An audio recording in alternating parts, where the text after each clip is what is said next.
విశాఖలోని MGM 7 hills ఆసుపత్రిలో చికిత్స పొందుతూ బ్రెయిన్ డెడ్ అయిన 22 ఏళ్ల యువకుడు ఆశిష్ జువాల్ సింగ్ అవయవ దానం చేసి తన ఉదారతను చాటుకున్నాడు.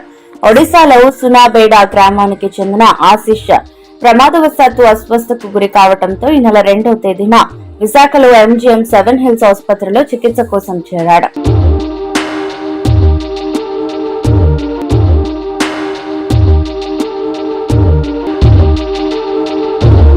వెంటిలేటర్ పై 3 రోజులు చికిత్స పొందాడు. వైద్యులు ఎంత ప్రయత్నించినా ఫలితం కనిపించలేదు.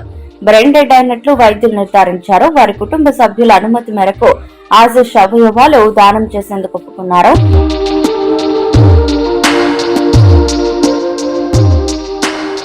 ఈ యువకుడు గుండె, ఊపిరితిత్తులు, కాలేయం, మూత్రపిండాలు, చిన్న ప్రేగు మరియు క్లోమం దానం చేశాడు. దీంతో విశాఖపట్నంలోని వివిధ ప్రాంతాల్లో వాటి అవసరమున్న వారికి పంపించారు. ఆసుపత్రి యాజమాన్యం, సిబ్బంది ఘనంగా తుది వీడ్కోలు పలికి ఆయన దాతృత్వం 10 మందికి ఆదర్శం కావాలని ఆకాంక్షించారు.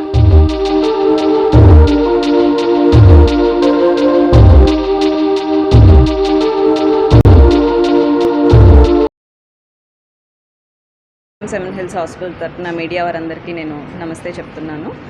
మా దగ్గర ఒక పేషెంట్ ఫస్ట్ జాయిన్ అయ్యారు. అతనికి రోడ్ యాక్సిడెంట్ అయ్యారు. సో చాలా వరకు ట్రై చేశారు అన్నీ రిట్రైవ్ చేయాలని, కానీ ఏమీ చేయలే. తన కండిషన్ బాగాలేకపోవటం వల్ల, బ్రెయిన్ డెడ్ అవ్వటం వల్ల ఆర్గాన్ డొనేషన్ అనేది జరిగింది. వాళ్ళ ఫ్యామిలీ మెంబర్స్ అందరికీ మేము థ్యాంక్స్ చెప్తూ సెలవు తీసుకున్నాం.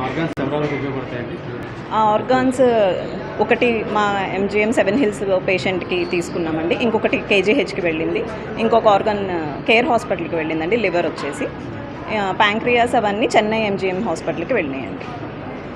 Thank you.